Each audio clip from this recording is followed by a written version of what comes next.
We need to understand resonance as a living identity. That's why you can't have an experience of expansion, movement, and at the same time to be still, because the resonance have both qualities of a living thing that breathe in and breathe out. Mm-hmm. A living thing. We tend to think that, you know, plasma or light or plants or resonance is not a spirit, is not a living entity, but it is that entity that animates us, made us, is around, is inside, is all of us.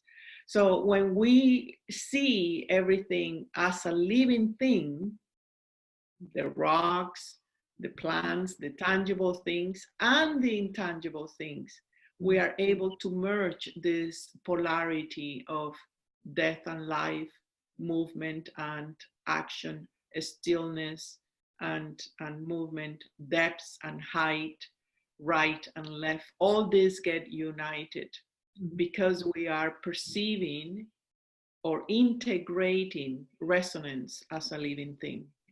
The resonance is a spirit, a person, an identity, a representation, a deity, if you want to call it, of the representation of the source. That's why when we speak, when we resonate our own identity, we are resonating with our nature or with a divine attribute that encompass all the Trinity, the silence, the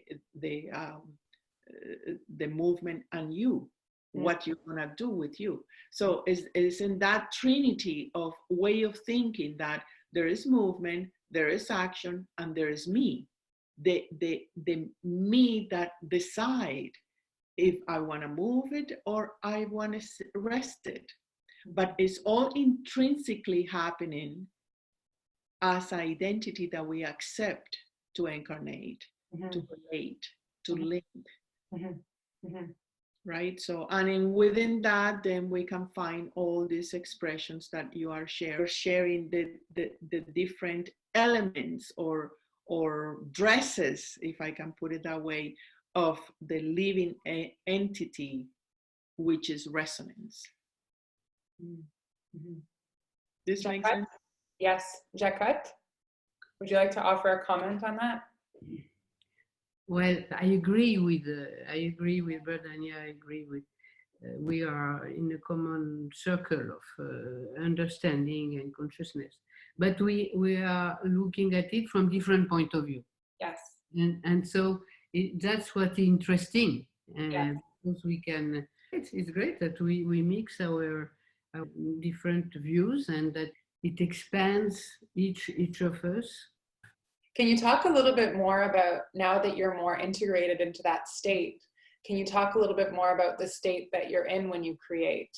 Like for people who aren't necessarily aligned with their creativity yet. I think that the sounds are alive. They are beings of sounds. And they transport me. And it's like a plane or a rocket, you know.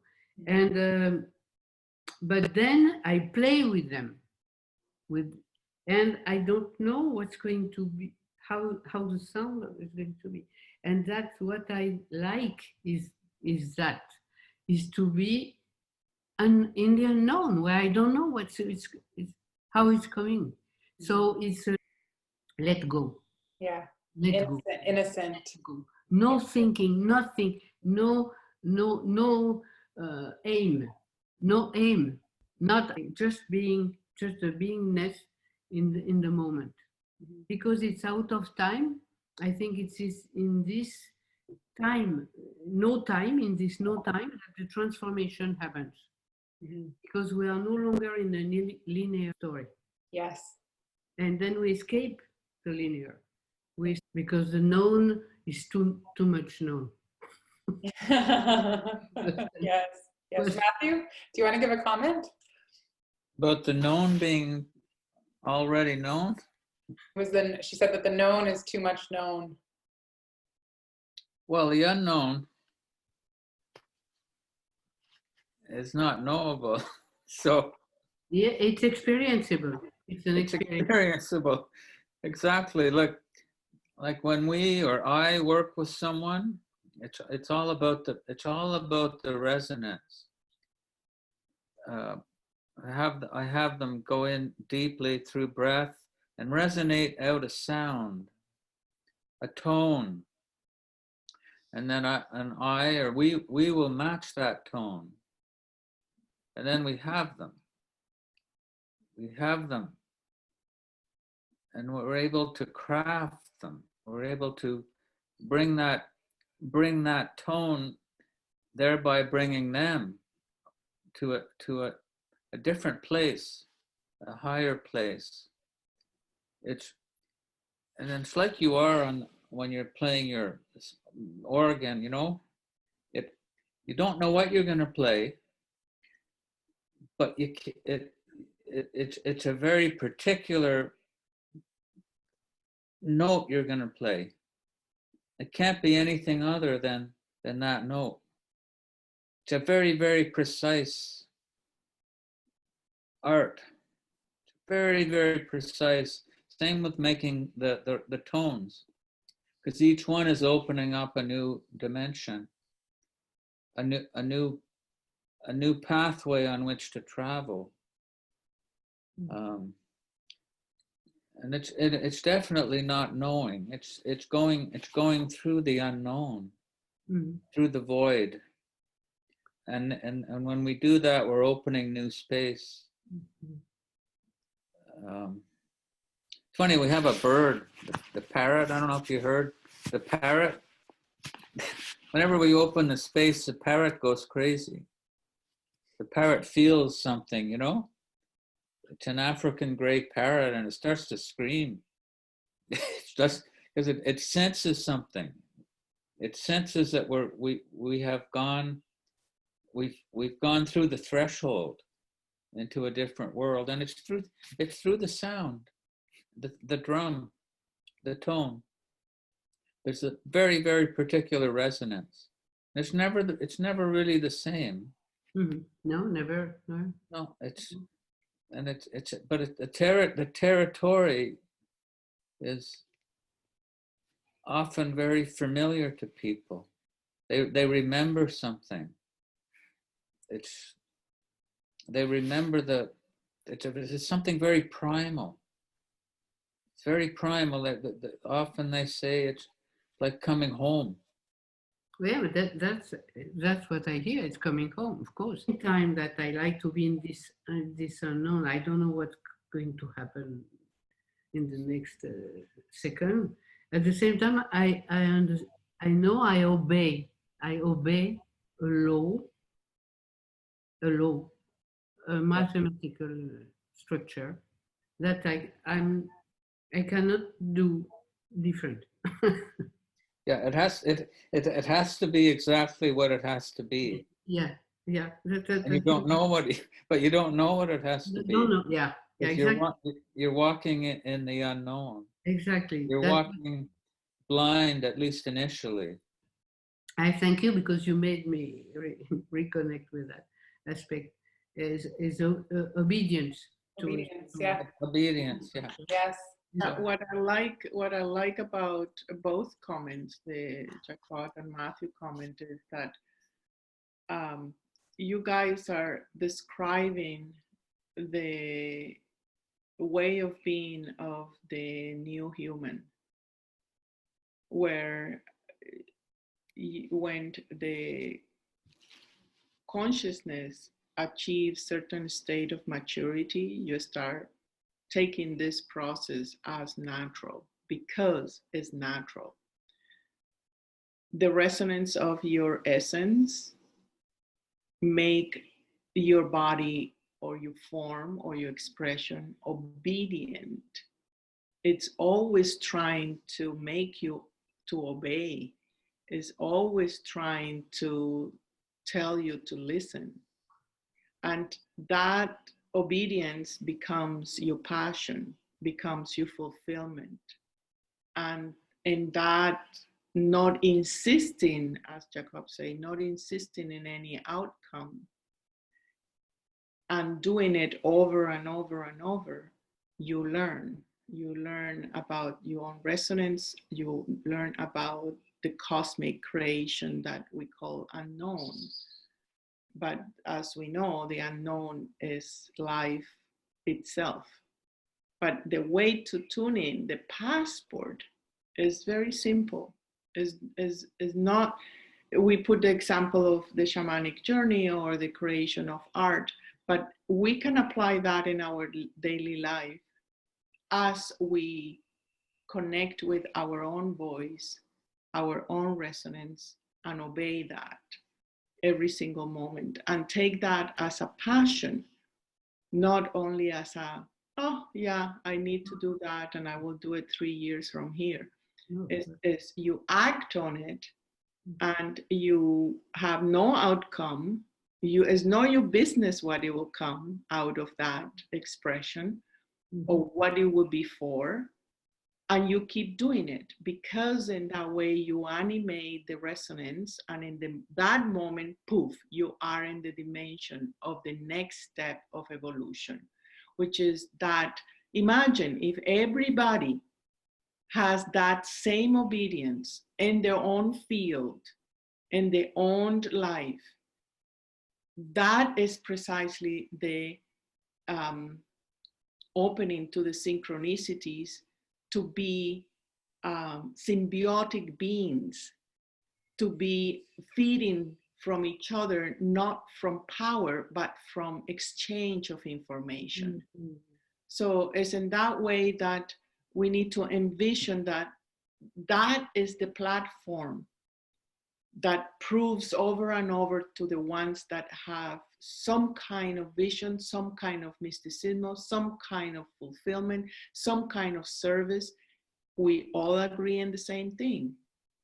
Follow your passion, obey with no agenda of the outcome, do it again, keep positive, and reinforce that over and over for life, because that's your mission, that's your voice, that's your resonance. And in that way, we're creating the new earth. In that way, we're creating the dimension that we want to be in, right? So it's not just like, oh, it's a little tip about how to conduct your life. No, it's about the actual agreement with your nature that you need to do that. There's no other way around. You can do it in music, in healing, in architecture, in whatever field you want to, but it's necessary that we understand the math of how reality functions and how reality is asking us to respond. That's what I mean, to respond ability, the respond ability.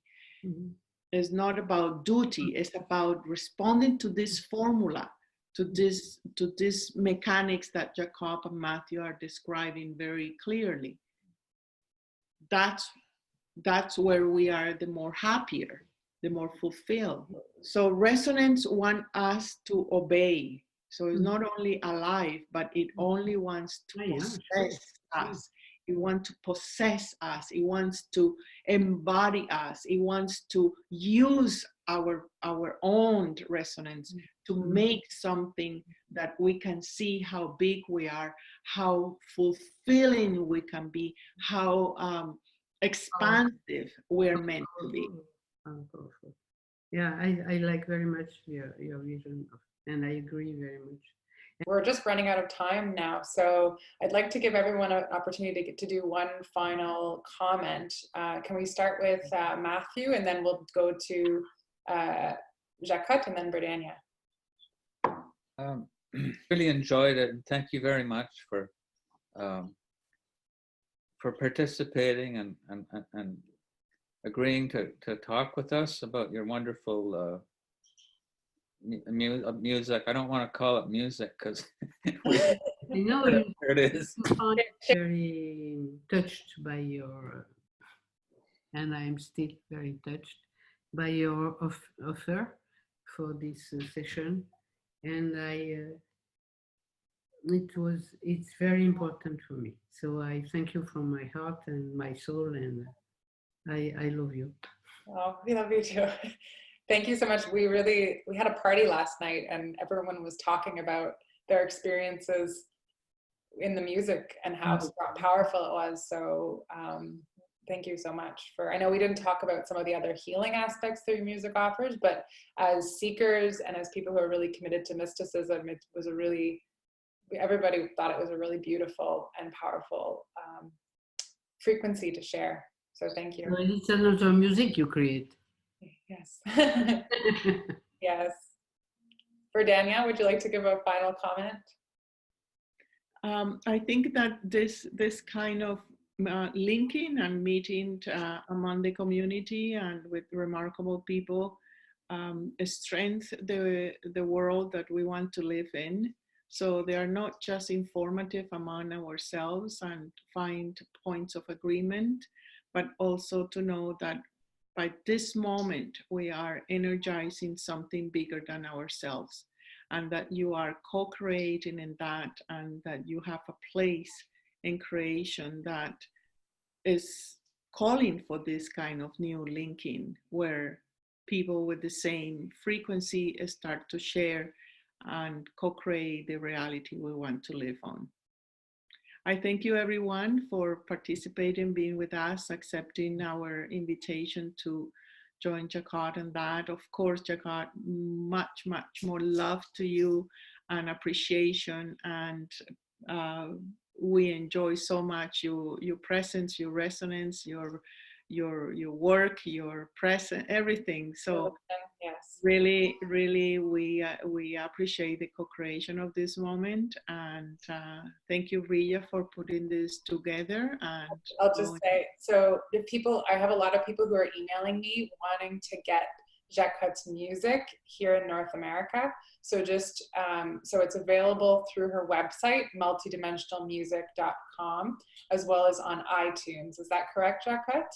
Yes, except the new CD, New Babies I had, which is called Zen Garden, and is only on CD for now. Only, yes. I think when people see what you're doing, they immediately, they're in alignment with it, they immediately want to know more. Something they recognize in themselves, and they want to go on. Yes, it's beautiful. And then for Berdhanya and Matthew, they're both reachable through berdhanya.com. They have a beautiful program for people interested in exploring the initial stages of mysticism called Practical Awakening. And they also have, Berdhanya has a new school that's starting soon called Evolution. So stay tuned for those details. Thank you so much to our listeners for being on call with us, and to all of you tuning in on our YouTube channel. And we thank you again, Jacotte, so much for being with us. Thank you. Thank you so much to everyone.